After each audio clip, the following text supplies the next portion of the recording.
Assalamualaikum warahmatullahi wabarakatuh. Selamat pagi anak-anakku. Bagaimana kabar kalian hari ini? Semoga kalian dan keluarga semuanya dalam keadaan sehat walafiat. Anak-anakku, sebelum memulai pembelajaran hari ini, marilah kita awali dengan membaca basmalah. Bismillahirrahmanirrahim. Pada pembelajaran hari ini, kita akan mempelajari tema 4, subtema 3, pembelajaran 3 dan 4. Jalan-jalan dekat pohon, tepat indah hijau rumput. Pada Tuhan kita memohon, sesuai ajaran yang kita anut. Dalam membuat pantun, harus memperhatikan sajak dalam pantun. Selain itu, di dalam pantun juga harus terdapat amanat atau pesan dan nasihat yang ingin disampaikan pembaca. Silakan perhatikan pantun berikut. Siang-siang makan buah dondong. Rasa takut melihat besarnya ular. Mari kita melakukan gotong royong agar pekerjaan cepat kelar. Amanat pantun di atas tersebut adalah apa? Dengan bergotong royong, maka pekerjaan akan cepat kelar atau akan cepat selesai. Apakah di tempat tinggal kalian pernah melakukan kegiatan seperti pada gambar berikut? Di sini adalah ada orang yang sedang melakukan kegiatan kerja bakti. Mungkin ada ya di lingkungan kalian kegiatan seperti itu. Masih ingatkah kalian apa itu gotong royong? Gotong royong adalah bekerja bersama-sama untuk mencapai suatu hasil yang diinginkan bersama. Gotong royong termasuk salah satu bentuk tanggung jawab masyarakat. Melalui gotong royong, pekerjaan akan lebih cepat terselesaikan. Apa saja ya unsur-unsur dari gotong royong? Unsur-unsur dari gotong royong yang pertama adalah kegiatan dilakukan dengan bekerja sama. Kemudian yang kedua, semua peserta gotong royong ikut serta sesuai kemampuan. Kemudian yang ketiga, dilakukan secara sukarela. Dan yang keempat, bermanfaat bagi kepentingan bersama. Gotong royong adalah budaya bangsa Indonesia yang harus kita lestarikan.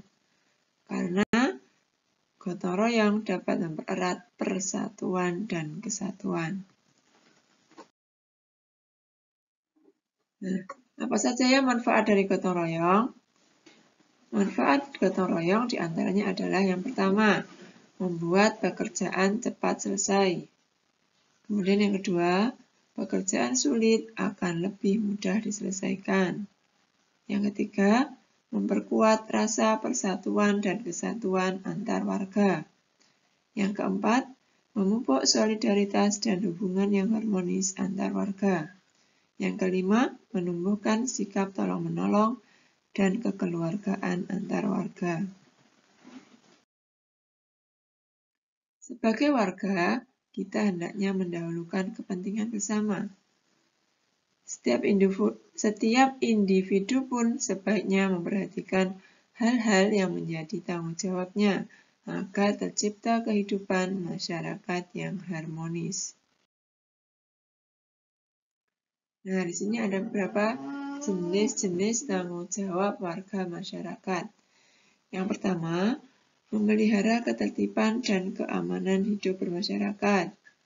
Yang kedua, menjaga dan memelihara rasa persatuan dan kesatuan. Yang ketiga, meningkatkan rasa solidaritas sosial antar anggota masyarakat. Dan yang keempat, menghapuskan bentuk-bentuk tindakan diskriminasi. Setiap manusia membutuhkan orang lain dalam hidupnya. Hal ini memunculkan interaksi sosial. Interaksi sosial merupakan dasar bagi semua aktivitas manusia yang berhubungan dengan orang lain. Interaksi terjadi karena adanya kepentingan pemenuhan kebutuhan masyarakat. Nah, selanjutnya, faktor apa yang mendorong manusia untuk melakukan interaksi sosial? Ada 4 faktor yang mendorong manusia untuk melakukan interaksi sosial. Yang pertama, itu faktor ekonomi. Manusia membutuhkan sandang, pangan, dan papan. Interaksi terjadi karena adanya kepentingan pemenuhan kebutuhan masyarakat. Kemudian yang kedua, faktor politik. Contoh interaksi di bidang politik adalah interaksi yang dilakukan partai politik saat menjelang pemilu. Kemudian faktor yang ketiga, faktor sosial dan budaya. Interaksi sosial ini didorong faktor budaya berkaitan dengan bahasa, perilaku, adat istiadat, dan seni. Kemudian yang keempat, moral. Keprihatinan akan rendahnya nilai moral di masyarakat mendorong adanya interaksi sosial di bidang moral. Coba kalian perhatikan gambar berikut. Pulang sekolah, Lina menonton televisi. Lina melihat berita prosesi pernikahan adat Melayu yang menggunakan pantun. Lina terpana melihat serunya berbalas pantun dalam prosesi pernikahan tersebut. Nah, tradisi berbalas pantun itu biasanya dilakukan pada upacara adat pernikahan Melayu dan Betawi. Sebagian besar pantun yang digunakan adalah pantun tua yang berisi nasihat dan ajaran moral. Indonesia memiliki beragam budaya. Pengenalan antar budaya daerah terjadi karena adanya interaksi antar warga masyarakat. Interaksi antar warga masyarakat terjadi dalam berbagai bidang, seperti dalam bidang sosial dan ekonomi. Nah, ini ada beberapa faktor yang menyebabkan terjadinya interaksi di masyarakat. Faktor yang pertama adalah perbedaan sumber daya alam. Perbedaan sumber daya alam berpengaruh terhadap kegiatan produksi yang ada di suatu daerah. Kemudian yang kedua, perbedaan kondisi kependudukan atau demografis. Kondisi kependudukan mempengaruhi ketimpangan pembangunan antar wilayah karena menentukan tingkat produktivitas kerja. Kemudian yang ketiga, faktor mobilitas barang dan jasa. Lancarnya mobilitas barang dan jasa dapat mendorong terjadinya pemerataan pembangunan antar wilayah. Kemudian faktor yang keempat adalah persebaran kegiatan ekonomi. Saat ini kegiatan ekonomi masih terkonsentrasi di kota-kota besar. Agar pembangunan merata, persebaran kegiatan ekonomi harus merata. Interaksi yang terjadi di masyarakat bertujuan untuk meningkatkan pembangunan di berbagai bidang tersebut. Dengan demikian, kepentingan masyarakat yang belum bisa terpenuhi di daerah yang satu akan bisa terpenuhi melalui berinteraksi dengan masyarakat dari daerah lain.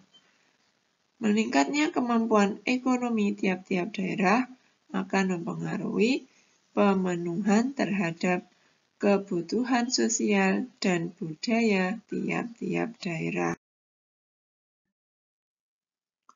Nah, coba kalian masih ingatkah kalian dengan hak, kewajiban, dan tanggung jawab? Hak, kewajiban, dan tanggung jawab merupakan hal yang berbeda namun saling berkaitan. Hak dan kewajiban harus dilaksanakan secara bertanggung jawab oleh seseorang. Orang yang tidak melaksanakan hak dan kewajibannya dapat dikatakan sebagai orang yang tidak bertanggung jawab. Nah, ini masih ingat ya? Masih ingat ya kalian apa itu perbedaan hak, kewajiban, dan tanggung jawab sebagai masyarakat?